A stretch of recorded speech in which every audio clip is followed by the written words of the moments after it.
पुरुषार्थ चल रहा है। तो आज का पुरुषार्थ क्या है कि चेकिंग आवर नियरनेस टू कर्मातीत स्टेज। तो उसके लिए हमें क्या क्या क्वेश्चंस पूछने हैं? यह बहुत अच्छा है, बहुत अच्छा है, अच्छा अच्छा समझते मेरेपन की इच्छा के बंधन में तो नहीं बंध जाते। मैं लौकिक और अलौकिक कर्म और संबंध दोनों में स्वार्थ भाव से मुक्त हूं।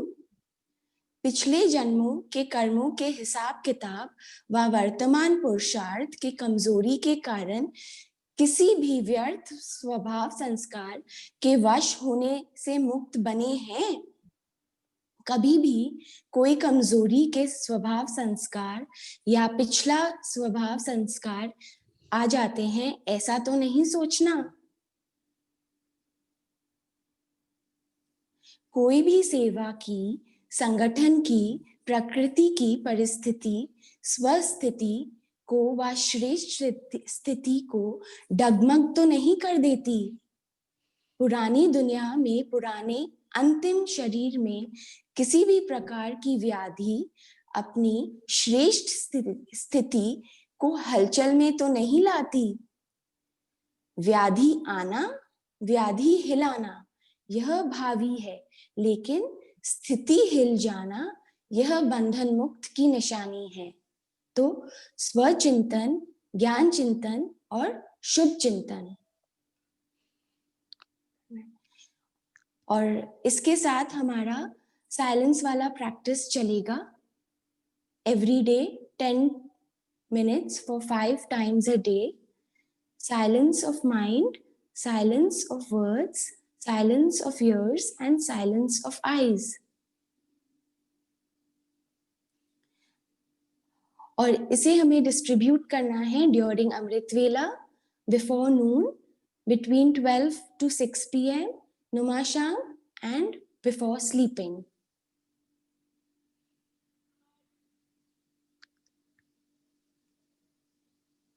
तो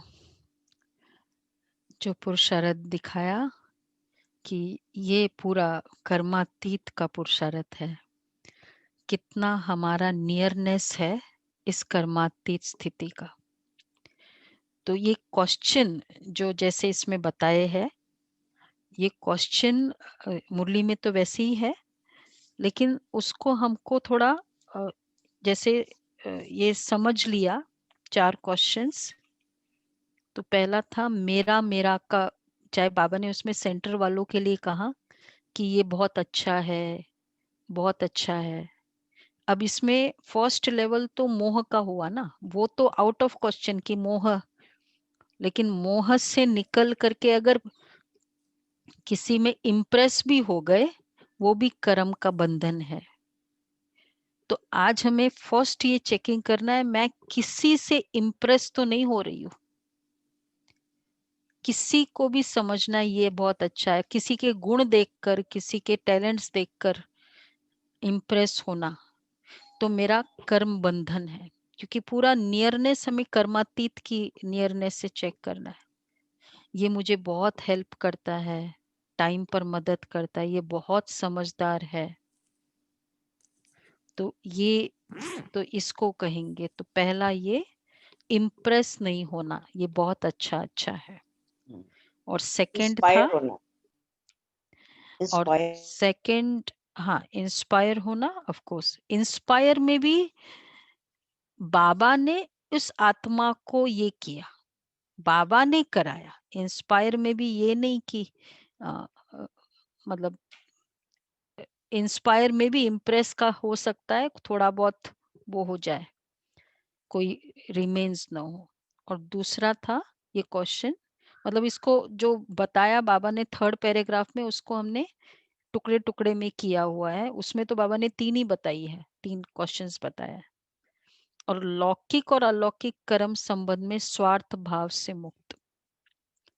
लौकिक में भी स्वार्थ नहीं है, करना है, कमाई भी करनी है, लेकिन स्वार्थ, जैसे हम इवन देखते हैं एक दुकानदार है, कहते बहुत मनी माइंडेड है, भाई तुम चीजें लोगे तो पैसा तो दोगे ही ना, और उसमें प्रॉफिट तो ऐड करना ही है, लेकिन एक मनी माइंडेड नेचर।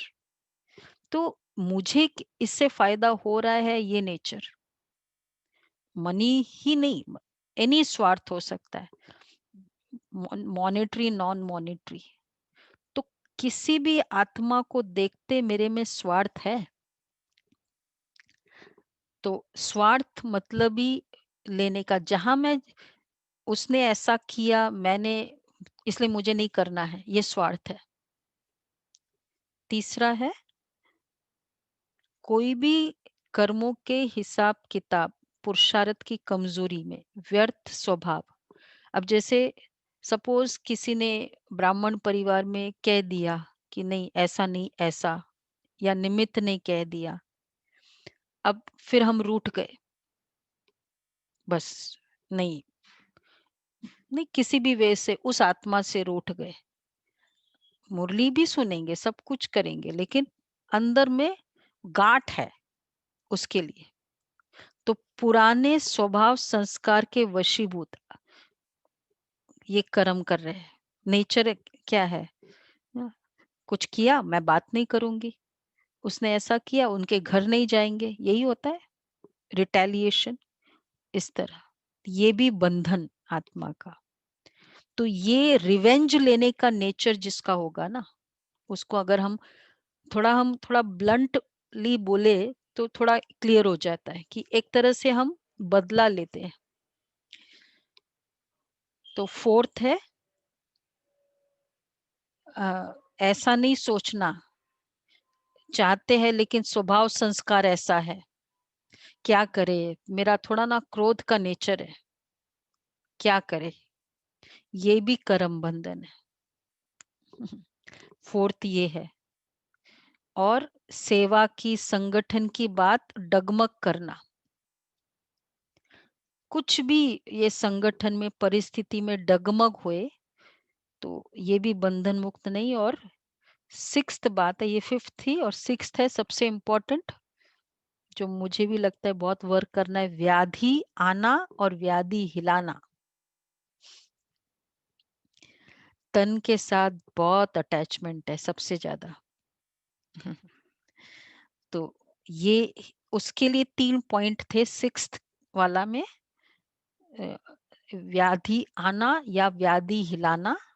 अब देखो अपना लेवल देखो। सेकंड है, आना भावी है लेकिन हिल जाना ये बंधन है, बंधन। तो मतलब जितनी बार मुझे हेडेक है उसका चिंतन चल रहा है, मैं तन के साथ और अकाउंट बनाती जा रही हूँ। चुकतू भी हो रहा है, बनाती भी जा रहे हैं, यही प्रॉब्लम हो रही है सब जगह। परिस्थिति आना, चुकतू होना, लेकिन अपना ऐड करना, संकल्प, तन मन या धन, ये फिर चुकतू। और तीसरा है व्याधि में स्वचिंतन, ज्ञान चिंतन, शुभ चिंतन। जैसे ही हेडेक हो, शुरू हो, सर्दी जुकाम हो, कभी कभी अगर हमारी बीमारी को कोई दूसरा उतना समझता नहीं है तो भी क्रोध आता है। तो एक तो बीमारी और दूसरा ऊपर से क्रोध, कि तुमको कुछ फील ही नहीं होता है, मुझे इतना दर्द हो रहा है तुमको। तो तो क्रोध, और फिर उस आत्मा की स्थिति खराब, अपना कितना उसमें गहरा अटैचमेंट है, तुमको कुछ समझ में नहीं आता है, तुमको कुछ दया ही नहीं है। ठीक है, समझना होता है कि वो आत्मा नहीं समझ रही, लेकिन उसमें मेरे को एक तो तन का प्रॉब्लम, ऊपर से मन का क्रोध, ये मतलब मुझे मेरे वो तन से कितना अटैचमेंट है कि तुम भी इसको मेरे जैसे फील करो। वो जो फील करेगा वो बहुत अच्छा है, लेकिन मुझे आपको आपसे एक्सपेक्ट करूं कि आप भी उतना ही फील करो जितना मैं कर रही हूँ। हाँ ये भी है। वो भी तो बहुत ही रॉन्ग है फिर तो। ये भी, बाबा कितना न्यारा था अपने तन के, मतलब कोई पूछे कि बाबा, कभी-कभी हम तो सोचते हैं कोई पूछे ना मुझे कि बहुत है आपका चेहरा ठीक नहीं है, हाँ, हाँ, ताकि मुझे बताना हो कि मैं बुखार में हूँ। बाबा और दादियों का ये स्थिति थी, चेहरे पर, मतलब कोई मुझे कहे कि तुम बीमार हो, ये मुझे कौन जानकी दादी का था कि अगर कोई कहे बीमार है, ये तो मुझे इंसल्ट कर रहा है। तो ये व्याधि इतने बंधन मुक्त है, तो 6 बातों का है। तो इसका पुरुषार्थ हम, मतलब पूरे दिन में जो हम 10-10 मिनट्स का साइलेंस कर रहे हैं, तो एक ब्रेक देते जाए थोड़े समय की, उसमें से चाहे 1 पॉइंट भी ले ले, कुछ भी। तो कि कोई पुराना स्वभाव संस्कार कोई मुझे इम्प्रेस नहीं कर रहा है, तो जैसे वो 10 मिनट के ब्रेक में अपना रिव्यू कर ले कि इस 3 घंटे में क्यों हम लोगों ने वो 10 मिनट्स का डिस्ट्रीब्यूशन किया, तो रिव्यू हो जाएगा उसमें कि हाँ, ये 3 घंटे में मेरा ये नहीं हुआ। इमीडिएटली फिर वो, तो ये ब्रेक 5 मिनट का ही ब्रेक, साइलेंस का ब्रेक बहुत ज़रूरी है। चलते-चलते काम करते-करते बस 3-4 मिनट बैठ जाए, और कुछ नहीं तो, बहुत बिज़ी हो तो। इतना तो हो सकता है ना, काम करते-करते फ़ोन ही आ जाता है, उस पे ही 4 मिनट चला जाता है। तो ये एक, तो ये ब्रेक भी डिस्ट्रीब्यूट करो 10 मिनट। कई कहते हैं ना इकट्ठा हम योग कर लेंगे, वो योग के लिए नहीं है, ये अटेंड रिव्यू करने के लिए 10 मिनट्स है। और फिर रिव्यू करते ही फिर आगे का प्लानिंग करें। इसलिए ये 5-5 मिनट का ब्रेक है। 5-5 मिनट में डिस्ट्रीब्यूट करो 10-10 मिनट को। तो अब ये 6 क्वेश्चंस को अगर 5-5 मिनट्स करते हो 5 टाइम्स, तो उसमें ऑटोमेटिक रिव्यू हो जाएगा। फर्स्ट क्वेश्चन को जैसे 2 घंटे तक का देखो कि मैं कहीं भी इम्प्रेस नहीं हो रही हूँ। सेकंड क्वेश्चन को ऐसे, तो ऐसे करके ये पूरे 6 क्वेश्चंस। आज के दिन का review low, forget about yesterday. आज के दिन मेरा किसी से इम्प्रेस तो नहीं हुई, किसी के आगे मेरा करम बंधन को वर्णन तो नहीं किया। ये भी एक बहुत नेचर होता है ना, करम बंधन का वर्णन कर, तो ये रिव्यू करना है। ठीक है, ओके।